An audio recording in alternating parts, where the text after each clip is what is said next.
Morning, everybody. Hopefully nobody needs a comfort break and everyone's sitting comfortably still for this next 20 minutes or 15 minutes. Thank you for taking time to listen to this presentation. I really appreciate being invited by Alan to do a few words for 20 minutes. I'm Sean Sutton. I was the founder of Air Projects. Air Projects kind of existed predominantly to check compliance in ventilation systems for healthcare premises generally. I've been involved in ventilation design, commissioning, installation, contracting, inspection, testing for 35 years, the last 18 of which has been pretty predominantly within healthcare. And I thought to myself when Alan asked me to do a 20-minute talk about fire dampers, in 20 minutes as a fire damper inspection company and installers and compliance testing company, what would I want to get across to you? So the next kind of 15 to 20 minutes is from our perspective, what we see people getting wrong and how we think we could possibly get it right. And gladly for me, the previous 2 or 3 speeches have been exactly on the same vein about competency, about behaviour, about values, about the right moral values to do the job properly. And also about the CDM side of things, getting it right first time. So many healthcare properties we go to, 3 years in, 5 years in, 7 years in, where we test fire dampers and inspect fire dampers and the integrity and the structure. It's wrong. It's totally wrong. It's totally wrong from the day that it was installed. And the other side of what we do are validation, ventilation system validation. So at the end of a new installation, a refurb project or a new installation, we'll go in and validate that the ventilation system is actually performing to what the trust actually wanted it to do. And how often do we get to that? I'll get to the point in a second. I'll get to the next slide. But there's a reason behind me talking to you about this. How often do we get to a Friday or a Thursday and Friday, the 2 days that we've been allocated to validate the job because the ward's opening on Monday or the theatre's opening on Monday? And unfortunately, probably 6 or 7 times out of 10, we go in, we validate the ventilation system, we check the fire damper installation, and it's wrong. And who in the right mind, with 2 days to go before the theatre opens and the lists booked in, who in the right mind is going to go back and strip the ceilings down, take all the services out, strip the insulation off, and replace the dampers and install them properly?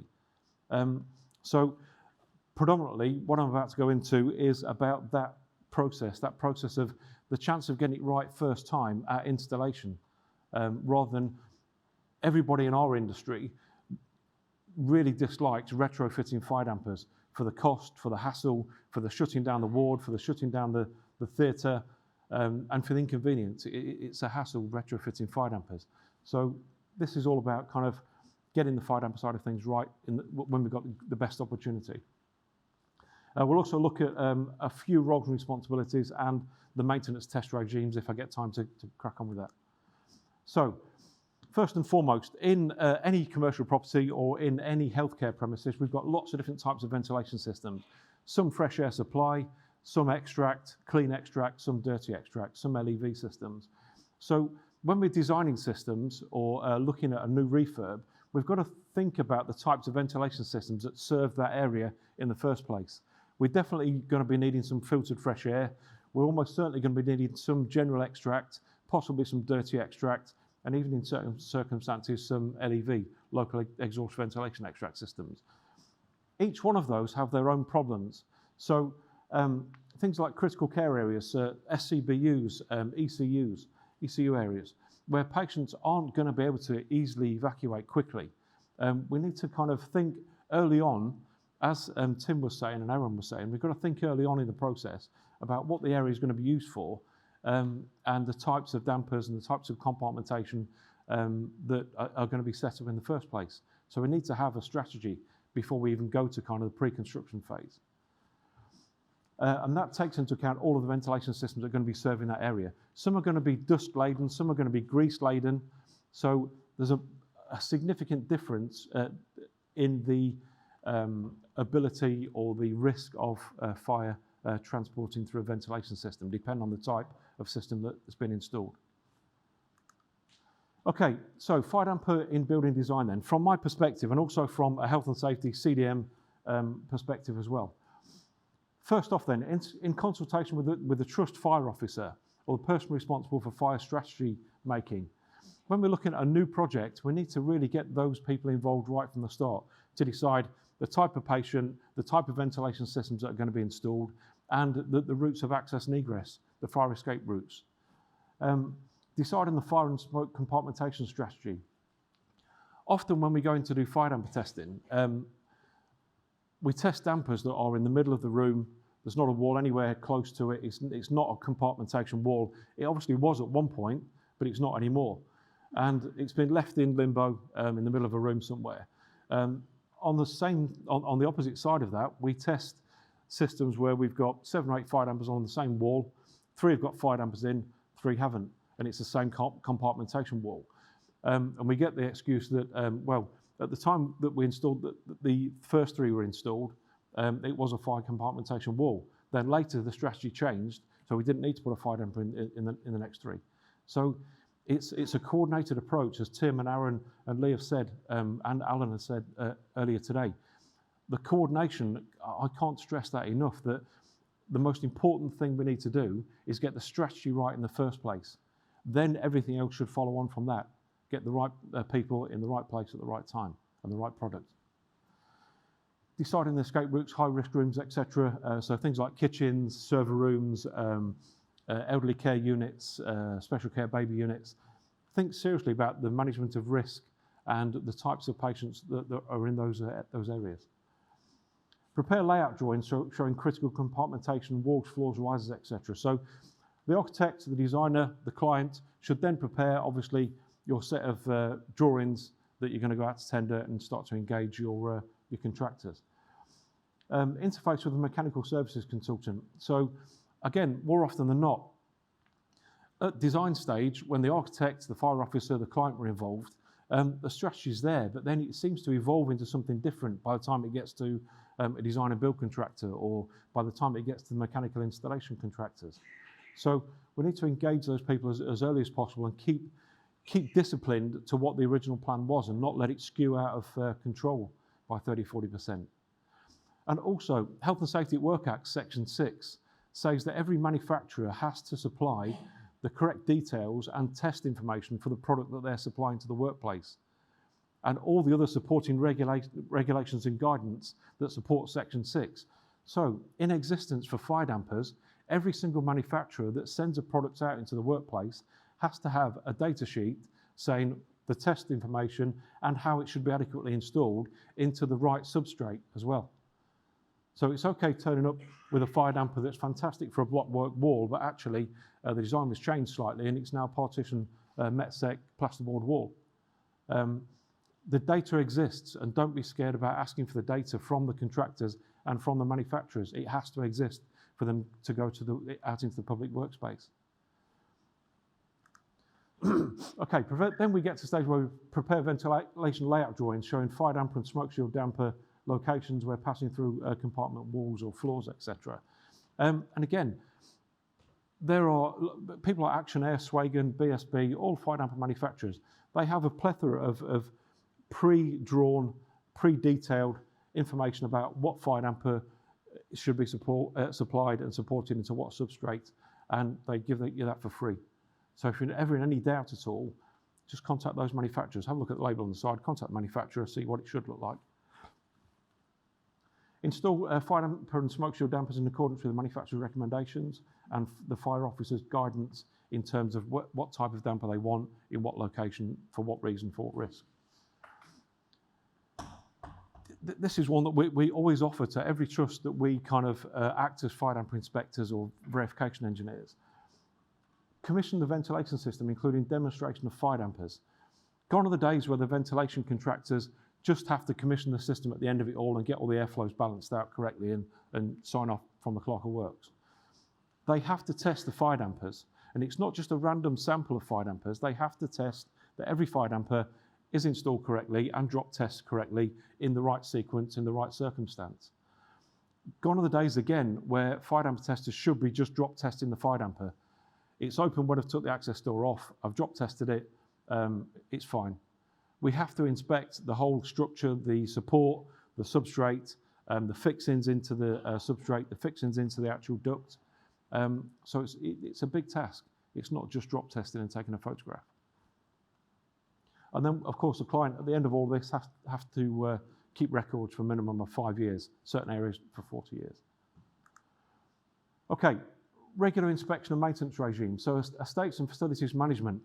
And again, this is a bit of a soapbox for me, and I could talk to you for ages and bore you with this. But when we go into trust kind of 3, 4, 5 years on and inspect old systems, and we find that actually they've still got the tie wraps on the fire dampers, or they've still got the packaging labels on the fire dampers, and yet they've been tested for 3 years, apparently. But as we say, there's a difference between actually physically testing and sitting in a canteen and ticking the boxes sometimes. So, regular inspection and maintenance. When we do a new project, when we hand over a new project, this is your one chance of getting it absolutely spot on right first time, because we have to be the bearer of bad news on several occasions, 3, 4, 5 years down the line, and say, I'm really sorry, but these are not compliant. And the contractor's beyond his defects liability period, long gone, been paid, not interested in coming back to put it straight.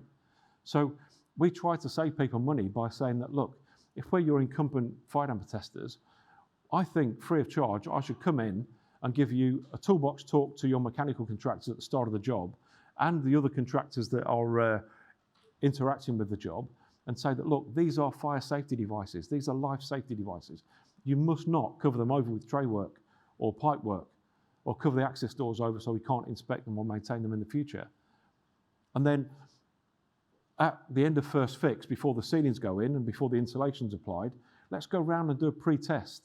Let's just check that they're actually supported properly. Once they've been fire-clad in and sealed and batted in, I can't see what the fixings are and what spacings the fixings are on the substrate and on the actual duct. So I think we should be considering, at the end of first fix and before the ceilings go in, let's get an inspection of the fire dampers. Let's make sure they are fitted correctly in the right substrate in the right manner, and we've got access doors in the right place, and they're not covered by pipe work and tray work. Does that make sense? Do we see that on a regular basis? We certainly do. Okay, annual inspection and test function as part of verifications in HTMO 301. HTMO 301 is the ventilation guidance for healthcare premises, ventilation compliance testing, and it certainly says that fire dampers should be tested at those test dates annually. Estates departments have to keep the records, as we said before. Ventilation systems which are dust laden should be tested more frequently. So things like dirty extract systems, toilet extract systems, dirty utility extract systems, they're going to be dust laden.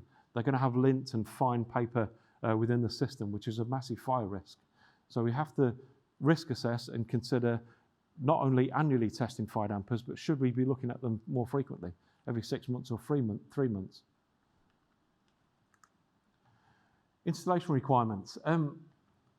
DW 145, from a ventilation aspect point of view, is a fantastic document and very pictorial and very diagrammatic about how to install fire dampers correctly within ventilation systems. So that also backs up CDM regulations 2015, that the correct product has to be selected for the correct area, for the correct system, in the correct fire compartmentation, time rated. So it also details that they should be securely fixed to the structural wall as recommended by the manufacturers. Several examples are within DW 145. And I think most of the diagrams that are in DW 145 are the Action Air ones or Swagen ones now, which are in great detail. Access doors fitted for inspection and maintenance, both sides of and adjacent to the actuator for one operation inspection. So not a lot of people know that fire dampers actually should have an access door on both sides of it, not just on one side, for inspection and maintenance. And it also should be that if there is a fire damper access door on one side, and we've got the, we take the access door off, we can see the blade. Even if it's an automated smoke shield type damper, the switch, the activation switch, the test switch should be on the same side as the access door, at least. And it's not just good enough to leave the access door on, flick the operational switch, watch the dial go to say that it's closed. Okay, it's closed, let it go back up. I want to physically see those blades do close. The motor could be slipping on the shaft, and the blades actually don't close. So we shouldn't be testing automated smoke shield type dampers externally. We need to physically see what happens inside the duct. That's the business end. Access door fitted for inspection have to be sufficient size and space. Often we put job descriptions out requiring orangutans who've got long arms and very strong fingers, because access doors often are fitted 3 or 4 meters away from where the actual fire damper is, and it's about 150 square. So it's extremely difficult to test those dampers. So at installation stage, we have the opportunity to get that right. Nice and close, 200-300 mil away from the fire damper, 300 or 400 mil square, something like that, so we can get in and test them properly in the future. Because again, we always go back 3 times to every fire damper. That's part of what we do. A lot of fire damper testers will go to the fire damper once. If they can't get access to it with the step ladders that they've got, then couldn't get access. And it's my opinion that you people don't want that. You want a fully tested asset list as possible. 85, 90, 95% of fire dampers tested. It's fairly useless to get a set of asset registers with 60%, 55% tested. So let's get it right in the first place. Let's get the right number of access doors, the right size. There's a few different types. Most of you will have seen these kind of things before, and I apologise if I'm teaching you to suck eggs, but this is a fusible link type fire damper. Anybody hazard a guess as to what type of substrate that should be installed into by looking at it? Quick shout out, anybody? Blockwork, yeah, so brick or blockwork wall. So it's mortared in, it's got an installation frame in. It's a fusible link type damper with the brass bar that goes across. The brass bar is in 2 sections. It's soldered together. So the solder is designed to melt at 72 degrees C, or different if you specify. If there's a fire or hot smoke that passes through that fusible link, the solder melts, the 2 brass bars drop away, and the spring loading of the stainless steel barrier drops to form a fire barrier. So that's a fusible link manual type fire damper. That's a bar type without the chain, so exactly the same process. Fusible link, soldered, melts, drops away, and the blade pack drops down. A couple of other examples of different types, 2-prong, that they kind of, there's another soldered bar inside that, they drop away, allow the blade pack to drop down. When you reset the blade pack up, they spring load and clip back into, sorry, shouldn't do that, should I? In case anybody was photographing. Spring back into place.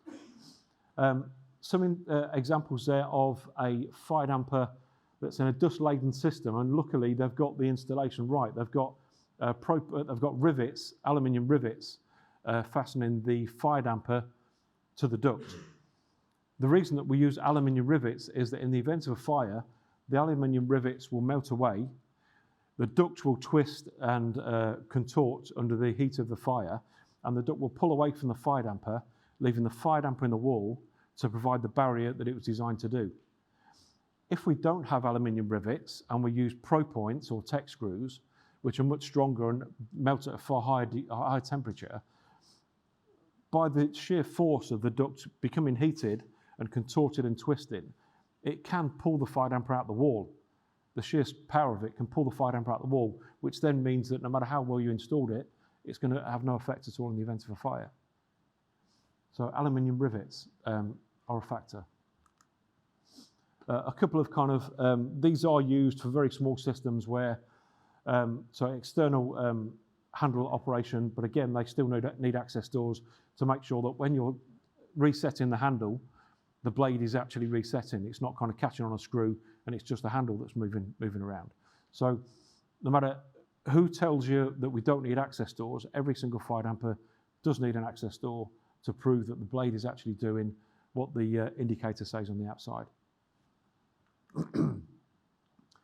In-duct fire dampers, these haven't been totally banned yet, but frowned upon in absolute worst case scenarios. As long as you've kind of agreed with the fire officer and agreed with the health and safety officer the method at which you're installing internal duct fire dampers, they have to have a break point either side to make sure that if you are installing an internal fire damper, you cut your slot in the duct, slide the internal fire damper in, fit it up to an internal bracket, form the two break points either side, plastic screws or aluminium rivets. So in the event of a fire, the damper still stays in the wall with its frame, its picture frame around it, and the ductwork pulls away from it. But kind of frowned upon, not recommended, if only in the very worst case scenario. Crush collars, Aaron was talking about, I think it was Aaron was talking about plastic pipes going through walls. We also have plastic ducts, PVC ducts, certainly for kind of laboratories and fume covered extracts, where we can't actually get a fire damper into the system. So we have to use a crush collar type application, which totally obliterates the duct in the event of a fire. So they're kind of not testable, because if you do, you'll end up, sorry. Yep, okay. Am I about? That's how. Okay, automated smoke shield damper. So automated smoke shield type dampers are generally used for advanced detection systems. So automated smoke shield dampers activate not when the fire or the smoke has gone through the damper, but when a detector positioned further down the duct or within the ceiling void or within the room is detected and sets the fire damper off or the smoke shield damper off. Okay, so they're a far safer, far better method of providing a barrier in the ventilation system. Some old type smoke shield dampers from Action Air and replaced with the new types. You used to be able to get an adapter kit that linked the old type smoke shield mechanisms with the old type fire dampers with the new mechanisms, but Action Air in their wisdom have stopped that from happening, so that they've made those obsolete now. Various guidelines then, so DW 145, Building Engineering Services Association guidance on the selection, design, installation methods, testing methods for fire dampers in ventilation systems. We all know BS 9999, Fire Safety in Building Design, Building Regulations Approved Document B for Fire Safety, and paragraph 5.46 to 5.48, fire dampers protecting an escape route should respond to a smoke detector. So where you've got an escape route, whether it's in a hospital or in a commercial building, we should have advanced detection smoke shield fire dampers rather than fusible link. Okay. I'll scoot through a couple of these actually, because I've pretty much said most of these prior to this. This is within DW 145 as well. It's a clear kind of table of where we recommend in compartment floors, compartment walls, protected shafts, whether it should be a smoke shield advanced detection system or a fusible link type fire damper. And again, I'm not going to go through all of those, but that's a clear indication of what type of dampers you should have in DW 145. Okay, and yeah, gone through that. DW 145, gone through that. Okay, I'm going to have to scoot through that, and I think my time's up. I've got 1 minute left. Appreciate your time to listen to what I said today. The one thing that I would like you to walk away with today as estates managers and healthcare managers is the one chance you have to get fire dampers installed right is when you have new refurbs or capital projects. And I would strongly recommend that at the end of first fix phase, we get an independent verifier to come in and check that the fire dampers have been installed correctly. That prevents your estates managers then having to carry the bill and carry the baby for the next 20 or 30 years of its lifespan. Let's get it right first time. Thank you very much for your time.